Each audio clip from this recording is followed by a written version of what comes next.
and welcome to the SciFirst MovieTalk episode. So in this episode I'll be discussing Disney's 2013 fantasy adventure film and spiritual prequel to the classic 1939 MGM musical fantasy The Wizard of Oz, Oz the Great and Powerful, as directed by Sam Raimi and as based on the works of L. Frank Baum, on which each of the other movies featuring the Land of Oz have been based. Disney had previously entered the Land of Oz with the 1985 spiritual sequel, Return to Oz, starring, and I apologise for the name, Fraser-Bulk, as Dorothy, which set a very different tone from that used in the original, setting us down a much darker path and deviating from the styles and symbolisms used, bringing us a very different take on Oz indeed, which I did think worked well to offer a very contrasting view, whilst also at the same time continuing to provide much of the optimism and adventure the original had, thanks in part most to Bulk's portrayal of Dorothy. Now, this movie, Oz the Great and Powerful, brings us yet another take on the Land of Oz, with a more contemporary twist, yet bringing many classic elements paying homage to the original movie itself. And in this, unlike Disney's previous attempt as a prequel, this does feel much closer to the style and cinematography of the original. And although not a musical, you can see that there has been a number of strides to kind of weave this kind of believable path, a yellow brick road if you will, through the two main movies that works to kind of certainly provide a very distinct charm, exuberance and a couple of decent twists and turns that set up the story that has now become such a cinematic staple since of course Judy Garland first took us for that wondrous journey somewhere over the rainbow. Set 20 years before the original movie, well before Dorothy dropped in for a visit, this time around the focus is on how the Wizard of Oz, as played by James Franco, came to end up in Oz himself, and the events that then transpired to kind of shape the Land of Oz and its inhabitants into some of the characters we have come to know, love and despise within the franchise. After running with the folk of a travelling carnival, and here we go, Oscar, Zoroaster, Padrick, Isaac, Norman, Henkel, Emmanuel, Ambrosier, Diggs, or Oz for short, and who we will actually call Oscar, just to kind of avoid any confusion. It is a cheap trick magician, a con man and a womanizer, who escapes in a hot air balloon only to be kind of thrust into the direct path of a tornado. Yes, the tornado gets another look in, which after much kind of pleading for his life, kind of putting his character on the line, promptly kind of thrusts him up, over and round about into a new and wondrous land. This of course turns out to be, very aptly named, the Land of Oz. Such a striking coincidence indeed, where Oscar then meets Theodora, one of Oz's good witches, as played by Mila Kunis, and instantly defaults right back to his letharistic ways. Like, that ain't of course going to come right back round and bite him on the ass. Oscar soon learns that a sinister force is taking over the Land of Oz, destroying its towns, villages and people, and that it has been foretold that a great wizard would arrive from a land far away in order to banish the evil from Oz and restore balance back to its people. Reluctantly, Oscar joins forces with one of Oz's other good witches, Glinda, as played by Michelle Williams, and finds out that although he may be a charlatan, a fraud, and a phony, his unique brand of magic may not be quite what the people of Oz believed they would be getting for their fabled wizard, but it might just be what they need. So, Oz, the Great and Powerful, an immersive wonderment of a movie, or a total missed opportunity, an understated Raimi classic, or a blemish best left forgotten. Well, if I'm fair, The movie probably falls into each of these camps for one thing or another, to a greater or lesser extent. I mean, for me, personally, the movie was and remains extremely enjoyable, but it's certainly not without its faults. Some of its cast notwithstanding, we won't go there, that really kind of do stunt the film from really being something truly wondrous and a true spectacle. For me, that's very much the overuse of green screen special effects. And whilst I usually don't mind such cinematography, if you've checked out some of my other reviews, I've been a bit harsh with this one probably in relation to them. But I think in this instance specifically, a little bit more care and attention to detail wouldn't have gone amiss. The film has some brilliant ideas, an intriguing story, some amazing characters, and some wonderful elements that pay direct homage to the original. I just think in this instance, the CGI really lets the side down and feels rushed and saturated.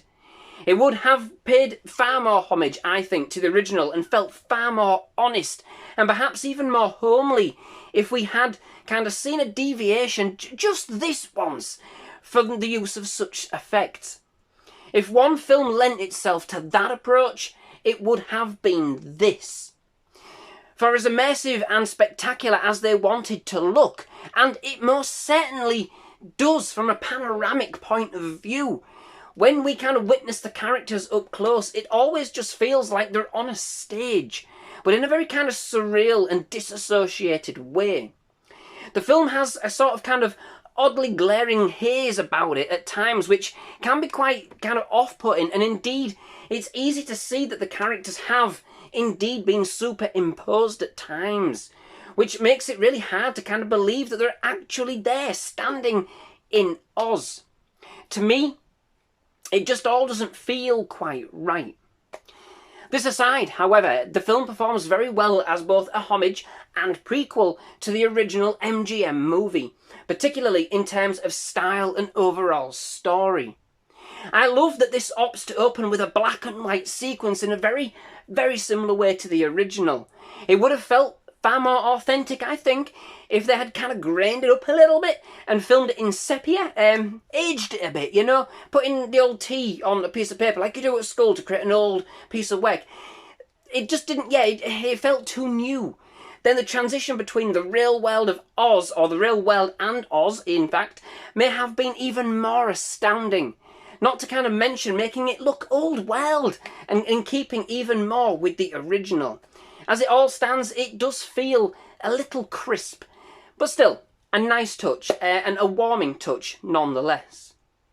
Indeed, regardless of the CGI, the film does go to great lengths to make the transition between Kansas and Oz as breathtakingly impressive as it probably could be. Like the original, there is this vivid transformation into a deep world of colour and vibrancy as we enter the world of Oz, and as the camera kind of pans out into this kind of vast landscape, we open up into widescreen to kind of savour the creativity and scope of Oz firsthand. The story is what drives this movie more than anything for me. I mean, did we need to know where the wizard actually ever came from? Probably not. We got a bit of that in the original, didn't we? But with the advent of the smash hit musical Wicked, did we need yet another origin story for some of Oz's other iconic characters? Again, probably not. But this film manages to bring something that's quite light for the most part, very theatrical when it gets into its stride, and has fun with its characters. One in particular. Now, I'm not going to give the game away, but commands a very Raimi entrance. And in this, I think Raimi does a very decent job with this entry. Sure, it's not quite laden with many of his trademark jumps and jolts, but I think it's still quite an understated movie in his repertoire.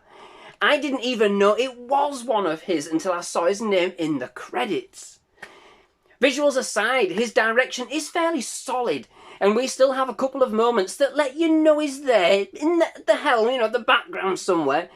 You can really feel that there's a certain element of him being kind of clipped in terms of the movie's execution. Some Some of it runs by the numbers, yes, but he keeps things fun enough and kind of gives the characters grounding and charm, adapting the old and the new in some quirky ways, which really do serve the theatrics of the film quite well. Additionally, as an extra treat, Danny Elfman has done absolute wonders with the movie's score. Granted, sometimes it does sound a little like he scribbled some of the score from the Spider-Man movies that he also did with Raimi, but there are some fantastical and sweet melodies mixed in that really do set the characters and the story apart. Overall, extremely playful and very quirky. Indeed, very Elfman and very much a prominent and enticing element of the movie. Overall, this outing to Oz is perhaps a bit CGI heavy and at points saturated to the point it takes you away from the immersive experience they were going for.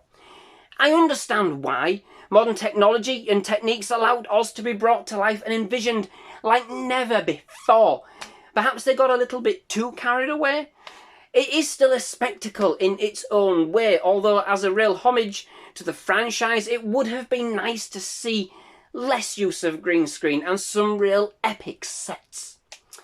That would have been truly inspired and, they would get kind of real authentic touch.